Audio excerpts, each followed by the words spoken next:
سے قبل 1000 BC میں یہ تعمیر ہوا ہے ہیکل جس کو کہتے تھے وہ، اور وہ آج کل جیسے ٹیمپل کہتے ہیں، ٹیمپل آف سولومن، یعنی ہیکل سلیمانی یا معبد سلیمانی، ہم اسے مسجد اقصی کہیں گے، دور کی مسجد۔ اس کے بعد وہ یہ ہے کہ تقریباً 600 قبل مسیح میں 587 ایگزیکٹلی اس میں اس کو گرا دیا گیا نیبوکڈنیزر نے۔ پھر یہ کہ تقریباً 200 برس کے بعد دوبارہ بنائی گئی اسی جگہ پر، پھر اسے 70 عیسوی میں پھر گرا دیا گیا، وہ آج تک گری پڑی ہے۔ تو جب حضور صلی اللہ علیہ وسلم کو معراج ہوا ہے تو وہاں کوئی عمارت نہیں تھی، البتہ یہ کہ معلوم ہوتا ہے کہ ایک گرجا وہاں پر بنا دیا گیا تھا، اس لیے کہ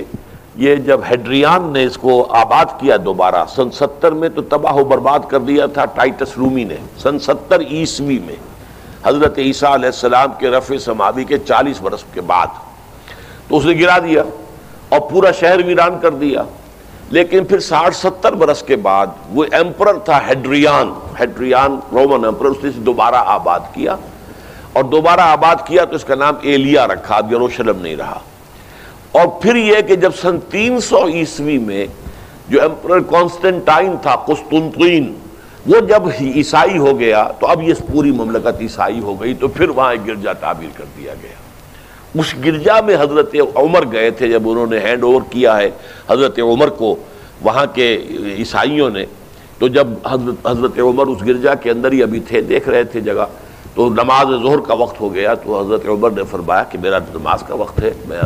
تو انہوں نے کہا وہاں کے عیسائیوں نے کہ آپ یہیں پڑھ لیجیے، آپ نے فرمایا نہیں، اگر میں یہاں پڑھوں گا تو اسے پھر مسلمان مسجد بنا لیں گے۔ تو باپ باہر گئے اور اس قبۃ الصخرہ کے اوپر جا کے نماز پڑھی آپ نے۔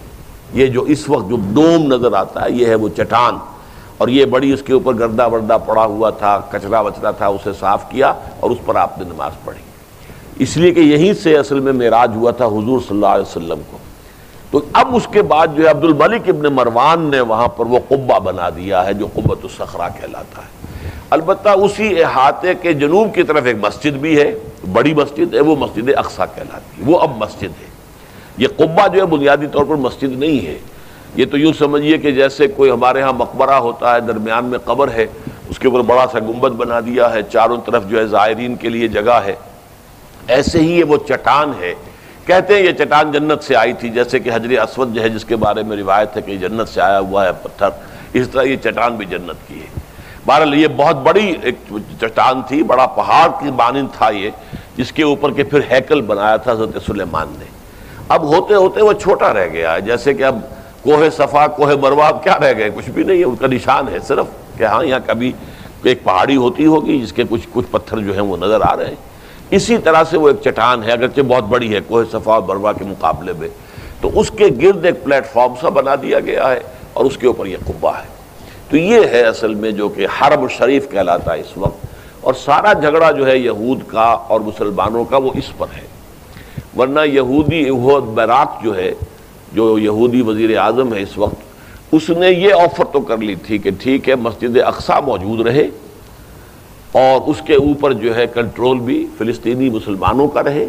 لیکن یہ قبۃ الصخرہ پر نہیں ہے، اس لیے کہ یہ ہے وہ جگہ جہاں انہیں اس کو گرا کر اور اپنا تھرڈ ٹیمپل تعمیر کرنا ہے۔ یہ انہوں نے اپنے یہودی جو مذہبی عناصر ہیں انہیں رشوت دے رکھی ہے کہ باقی ہر معاملے میں تم ہمیں اجازت دے دو کہ ہم نے سینائی واپس کر دیا، ٹھیک ہے، گولان ہائٹس بھی واپس کر دیں گے شام کو، اور اسی طریقے سے ویسٹ بینک وغیرہ پر ہم ایک فلسطینی ریاست بنا رہے ہیں، تم اس کی اجازت ہمیں دے دو، لیکن ہم یہ جہاں تک یروشلم کے بارے میں ان کا کہنا تھا کہ یہ ہمارا جوائنٹ ایک ہی متحدہ دارالخلافہ رہے گا، عربوں کا کوئی تعلق اس سے نہیں ہوگا، یہ پورا کا پورا ہمارے پاس رہے گا، اور پھر یہ کہ یہاں پر ہم وہ بنائیں گے اپنا ہیکل۔ اب جب وہ دباؤ پڑا ہے ان پر بہت، تو اس حد تک تو آمادہ ہو گئے ہیں کہ یروشلم کا مشرقی حصہ جو ہے اس کا کنٹرول مسلمانوں کے پاس ہو، اور اسے وہ القدس کا نام دے کر اور وہاں اپنی ریاست فلسطین کی ریاست کا جو ہے دارالخلافہ بنا لیں۔ ویسٹ یروشلم ہمارا رہے گا، یروشلیم ہم اسے کہیں گے، اور وہ ہمارا دارالخلافہ ہوگا اسرائیل کا۔